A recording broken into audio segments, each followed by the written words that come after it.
Hello everyone, we have Stephen Holloway as our guest in our office. Stephen has quite impressive biography.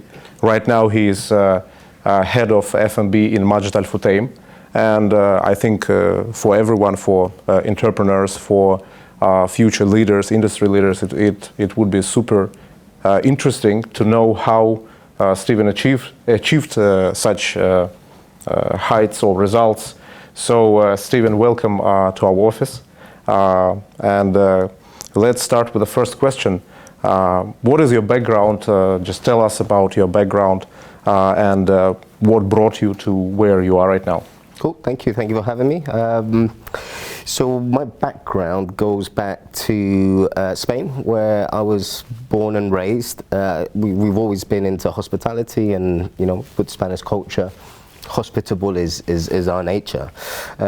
So in a senior capacity, I've probably been for the past 15 years. In F&B, I've probably been for about 25 years. I started fairly young. My first job was when I was 12.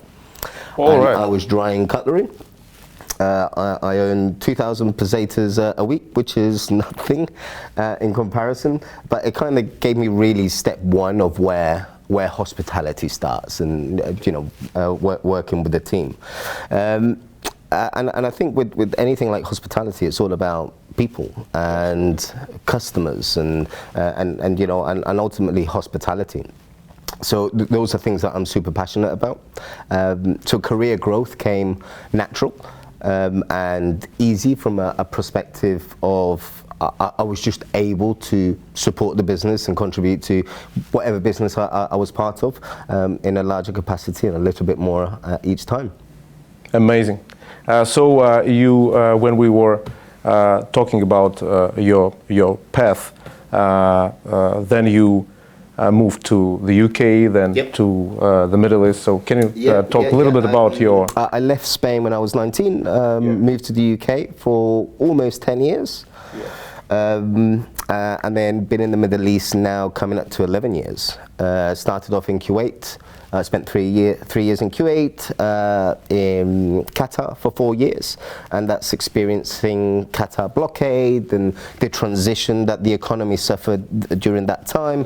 That was incredibly interesting, to say the least. And then moved to Dubai. Been here for 4 years, and obviously here we all lived through the pandemic and the challenges that proposed to all businesses. Amazing. So let's move on to probably your education. Your education is connected somehow with food and beverage, or you just... To be honest, my education is life skills. I did not finish school. And I started working in F&B and in the catering industry since very early age, and I was just mesmerized by that hospitality element and how I could influence somebody's experience, even at a junior level. It was fulfilling, and I think, like some people are made for IT and some people aren't. Some people are made for hospitality and others aren't. And I think maybe this brings us to a very crucial point, maybe we can discuss a little bit later, is aces in places. We need to have the right person in the right role, otherwise to try to get the maximum out of that individual, right? And I was lucky enough that I found my forte fairly young. Amazing. So, and what you learned from this experience, so your path shows that you are learning by doing, not by listening to lectures or reading some scientific articles, but you were doing it. So it's a practical approach. And what you learned in HR industry, how to, let's say, to hire people, and which roles are, how you identify that the person is a good fit for a particular position.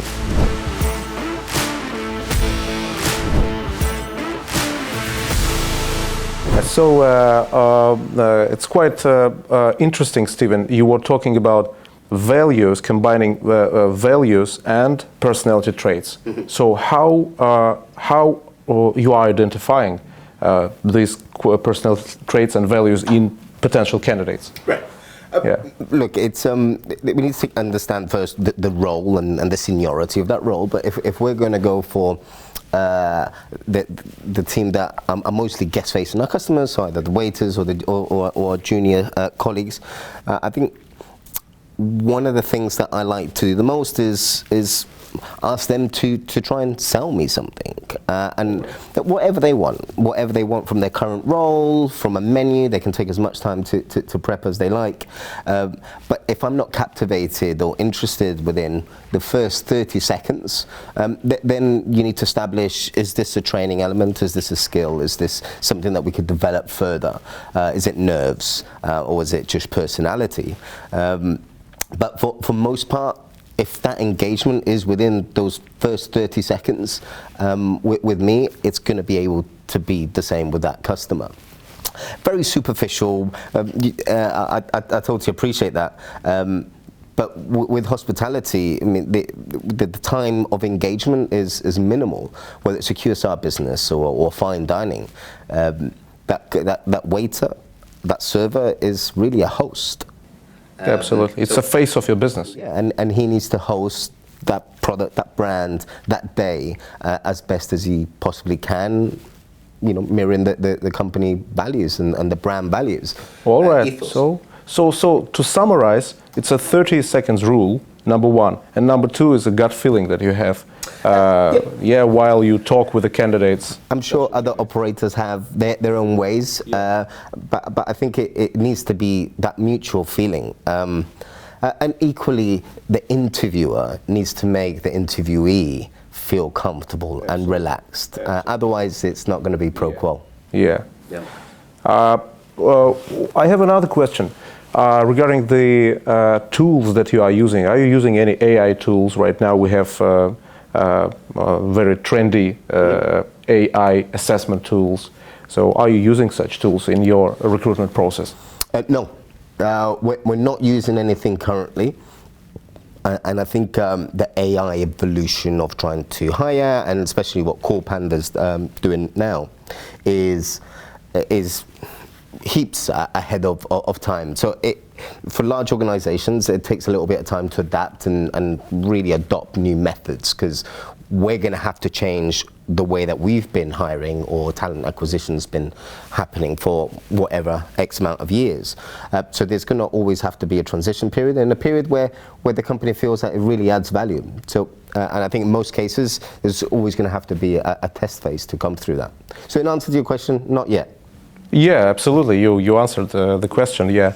What about the post and pre-COVID approach, or what has changed after the COVID in the recruitment process, or in hiring people, or in your industry, in particular in HR or food and beverage industry? What has changed, and what lessons are learned, so to say? I'm going to have to hydrate for that answer, because it's an interesting question, and certainly one that all businesses was affected differently, from being an instant pandemic and businesses are at risk, to then coming out slowly, and you know, we've had lots of casualties within the F&B industry that never survived COVID, or weren't able to adapt, or lucky enough to have enough fundings to survive. So the biggest thing is talent acquisition, numbers of headcounts. We've seen the economy's kind of returned, and F&B is returned to an element of normality versus 2019, if you like. But the biggest problem that most businesses have now is trying to repack and refill the vacancies that may have lost along the way. From a potential good part is most businesses were forced to aiming to be as efficient as possible. Now, working from home, whether using Teams or Zoom, or there's multiple platforms that people can use, which creates efficiencies. We'll then ask, you know, do we have to have large offices or not? So in answer to your question, I think hiring people and creating efficiencies was a huge learning part for most businesses, because it was just instant when it all happened, or very little notice. And now post-COVID, I think we're just learning how to survive with less headcount, still continue to be efficient, but still trying to provide that service levels that we want and we need and that customer wants. And I'll just remind you that the purpose of this interview is just to share absolutely honest feedback and experience with future business leaders, industry leaders, with future entrepreneurs, and help them grow. That's the aim of this interview. So in connection with this, I would like to ask you, what advice would you give to future business leaders, future entrepreneurs, based on your experience, based on your mistakes? That's the question. Well, we don't really make mistakes, but we learn from them.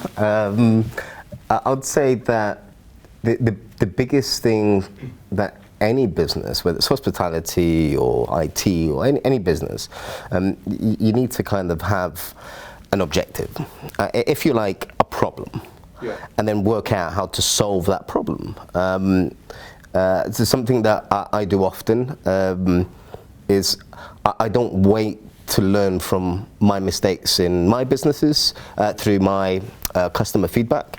I look at other businesses' customer feedback, and I try to learn from what their mistakes are. So, very wise approach. In essence, I learn from mistakes, but they're not mine. So it's preempting the market. It's understanding what it is that we could do to offer more, and set some really clear path and goals. And once you have that overall goal, you need to divide it into bite-sized chunks. So easy achievables, easy deliverables. So you constantly have that path of you're being motivated because you're achieving these goals, but also you're not committed too much on the overall goal, that you can adapt and be dynamic and change, whether you get a pandemic or you have another, crisis or lockdown, or whatever happens. We're always ready. So don't overstretch yourself is probably another good piece of advice. All right, interesting. So, Stephen, your response was connected with business in general and with the managers. But can you talk a little bit more about sharing your personal experiences with those who are watching the video, the interview? So let me put it that way. A guy sitting in India, or his name is Krishna, let's say, yeah? He's poor guy sitting in a village. Yeah, he watches. The only thing he has is a smartphone and a charger. Right. That's it. Yeah, and probably a bicycle. So he learns. He learns by watching videos, by getting some piece of advice from somebody out there in YouTube or in social media. So how would you help this Krishna guy? Or Ahmed, I don't know, or Jack, somewhere where is absolutely, right. Yeah. So how would you help them achieve their goals, become a better person, change the world for better, and create companies from scratch, hire people? That's the idea. That's the essence. I think you got the I think if you're trying to build the business, first of all, you need to surround yourself with people that are super talented, right? Because I don't have all the answers, and quite frankly, I've been fairly successful based on teams that I've built around me, and being able to create an environment where they can exceed themselves and fulfill their potential. And I get a huge kick of doing that. I absolutely adore being able to facilitate that environment and being able to help others grow. So to our friend Krishna in India, I'd say that he needs to keep his goals pretty set, bite-sized chunks in order to create achievable targets. And not to stop dreaming, because if you don't have a dream, what's the point? From experience, I think that being unprepared is potentially one of the biggest things that we underestimate. It is not prepping either for an event, for a meeting, for whatever it is. We need to be comfortable and confident. And prep work is key to that. Other elements, I'd say that I'd recommend them to try and do a business plan. What does that look like? It's a scribble in the back of a piece of paper. I mean, Shake Shack originated from a napkin. And it originated from a napkin. That's where that menu first came from. So whatever tools you have doesn't really matter. What matters is to have a really strong positioning where you want to be and try to have a clear path towards it. Create a team around you that be able to support those same goals, and hiring is super key. Super key. So I guess that's where Call Panda comes in play. Stephen, can you give your thoughts about which tools are most effective in recruiting talent in food and beverage industry? Well, I'll tell you what tools are currently being used. And this goes with the answer from a previous question about, I think we still need to adapt in technology within our businesses. I don't think most larger companies have integrated to this yet. I'm sure that there is a process that everybody is going through, and everybody will have to adapt to it. But currently, we're just utilizing search engine platforms, LinkedIn's, reliant upon classifieds. Yeah, classifieds, company websites. Careers with us. Click here. But it's very generic. It's a placeholder that I think needs to be evolved, to be honest. All right. And which of these channels are most effective? Probably references. You receive references from your current colleagues. The most effective, I personally think, is potentially LinkedIn at the moment. Just on the basis of the ability that recruiters have to narrow down the searches, search per word, phrases that we use, that candidates use in their CVs, and it really narrows down that market share to something a lot more attainable for a specific position. For the position, yeah. However, is that the best way of doing it? I think we could evolve from that.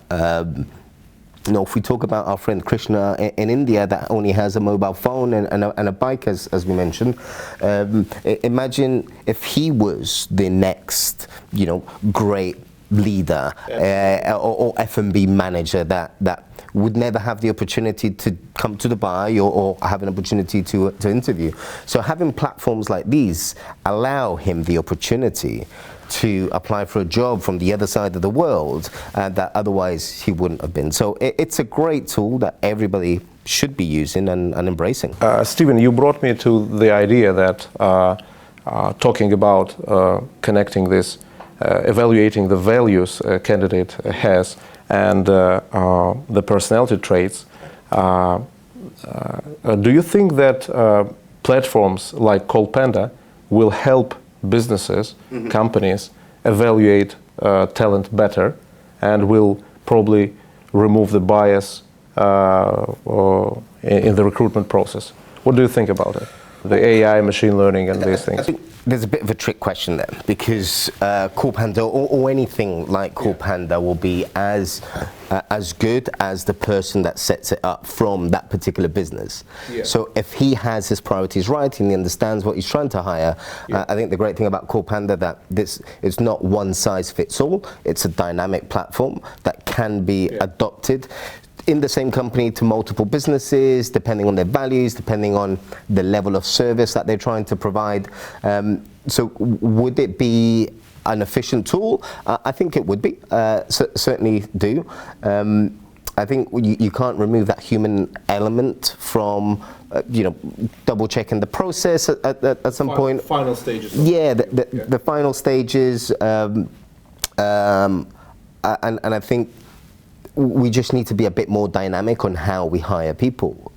Everything is evolving, but recruitment's almost stayed the same. Piece of paper as your CV, your interview, and then maybe if you're lucky, you get a trial shift. So I think Call Panda does offer a different level of assessing the candidates. It narrows down to what that particular business is looking for. And I think it's a really good starting point to start filtering and being able to obtain the right candidate that serves the right business. Aces in places. Good. Steven, you remember we first met in Flow, here in Dubai Internet City, and we were talking about your background, my background, what I do, and what you do. And you immediately showed me, when you understood that I am doing something in HR tech, you opened your notebook, and you showed me this model of assessing the roles of the candidates. It was a personality trait. Really. Personality trait. Personality traits. It's a workshop that we did at work from a company called Insights, and it just kind of tells you where you are as personality, as a values, what it is that individual cares the most at that given time. Because with time, everything changes slightly, and it was a great exercise that everybody did, and it really kind of showed everybody. Because you don't really think about what you prioritize in a larger element, whether it's, task orientated or you need to sleep sleep on information before, or conflict resolution that you showed me. There's so many different types of different personality traits, and this narrows it down, and it gave me a great tool to understand how to approach an individual. So whether they're more creative and I need to be a bit more fluffier, or whether it's audit driven and I need to produce information before we make a decision. So it was a fantastic tool, and a huge learning curve. Yeah, and you said, I was impressed when you said, when we are trying to find a chief of cuisine, the most important quality is being creative. I was not even thinking about it. I was thinking about some other criteria, but not being creative. But it's absolutely true, because the menu has to change every day, right? So and that's the idea. Well, I think every business needs to have a balance between personalities, and that's what I was referring to earlier. That any platform is as good as the person that operates it. So if we understand that we're trying to hire a marketing executive, do we want something that is going to be reviewing information during long periods of time, and then we'll make a decision, or do you want somebody that's creative and fluffy and really good with people, customer behavior, whether that's marketing or culinary, audit? You'd obviously want somebody that is text heavy and would like to read information and digest that.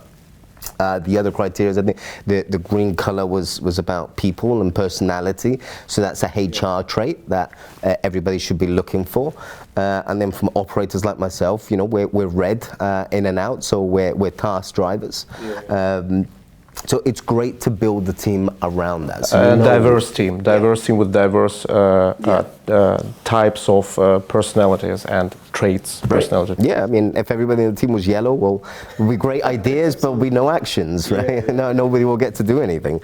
So it needs to be a balance. So everybody can, do their share and pass it along to the next department. Some team members are looking at trees. Some of them are looking at the forest. Yeah, that's the team. Yeah, so all right, thank you very much. It was a great pleasure having you, Steven. Your experience is fantastic. It's fascinating what way you have been through from Spain to where you are right now. You were in Jumeirah Restaurants Group. Now you are in food and beverage in Majd Al Futtaim. So it's a quite impressive path.